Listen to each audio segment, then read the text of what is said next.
रूपं सकलं सदा बुद्धरूपं सकलं सदा.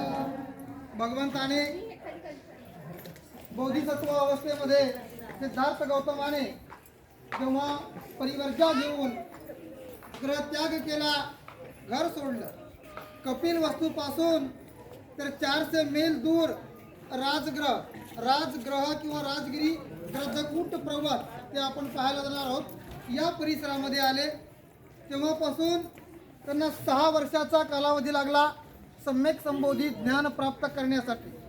तर त्या 6 वर्षाच्या काळामधलाच काही दिवस भगवंताने या ढोंगेश्वरी पर्वताच्या गुफेमध्ये खडतर तपश्चर्या केली.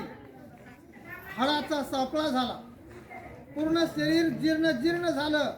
अशा अवस्थेमध्ये भगवंताने या परिसरामध्ये या ढोंगेश्वरी पर्वतावर त्यांनी बरेचसे दिवस बऱ्याचशा रात्रा या गुफेमध्ये एक किर्र डोंगर होता, येथे मनुष्यही येत नव्हता या डोंगरामध्ये. नंतर त्यांना जाणवलं की माणसाला भूक हा नावाचा रोग आहे आणि त्या रोगाला जर शांत करायचं असेल तर अन्न ही त्यावर एकमेव दवा आहे. कोणताही जर आपल्याला मानवी जीवनाचा सर्च अँड रिसर्च, शोध आणि प्रतिशोध जर घ्यायचा असेल तर अन्न हे महत्त्वाचं आहे. म्हणून भगवंत या ठिकाणी उठले आणि पुढे उरुवेला आताचं बकरोर या ठिकाणी जे ते ठिकाण आहे तिथे सुजाताच्या हातून त्याने खीर प्राशन केली आणि निरंजना नदीच्या याच्यामध्ये विसर्जित केली. तर हे ठिकाण म्हणजे ढोंगेश्वरी भगवंताचं तपश्चर्याचं ठिकाण आहे, तपण्याचं ठिकाण आहे. इथे समाधीचा मार्गाने त्याने बरेच तपश्चर्या केल्या आणि बरेच ज्ञान अवगत केलेलं हे भगवंताचं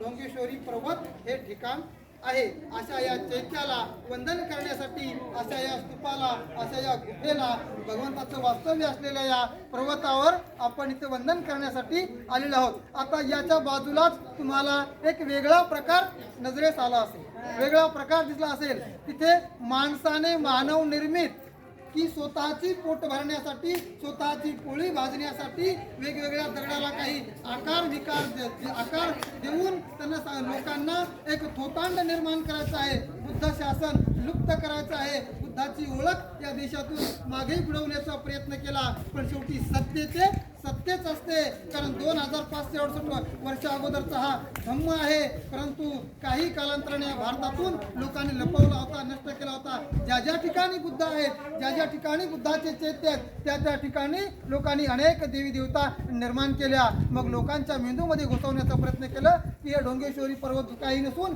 एक ढोंगेश्वरी देवी आहे, हे सर्व थोतांड आहे, हे काल्पनिक कथा तुमच्या आमच्या डोक्यात घुलवण्याचं काम करत आहेत की बुद्धाचे विचार नष्ट करण्याचं काम आहे. पण प्रियजन हो, हे कोणतीही ढोंगेश्वरी देवी नसून हे बुद्धाचं ध्यान साधना करण्याचं तपश्चर्या करण्याचं ती गुफा एक ठिकाण आहे. आणि या चैत्याला वंदन करण्यासाठी आपण लांबून या परिसरात आलेलो आहोत. ही ऊर्जा आपल्याला मिळावी, ही ऊर्जा आपल्या चित्तामध्ये निर्माण व्हावी आणि या चित्तातून आपल्याला बौद्ध धम्माचा प्रचार आणि प्रसार करण्यासाठी आपण सर्व सज्ज असलं पाहिजे. एवढंच या ठिकाणी सांगून थांबतो. सर्वांच्या प्रती पुन्हा एकदा मंगल मैत्री, मंगल कामना, मंगलमय सदिच्छा व्यक्त करून सर्वांचं मंगल हो, सर्वांचं मंगल हो, सर्वांचं मंगल.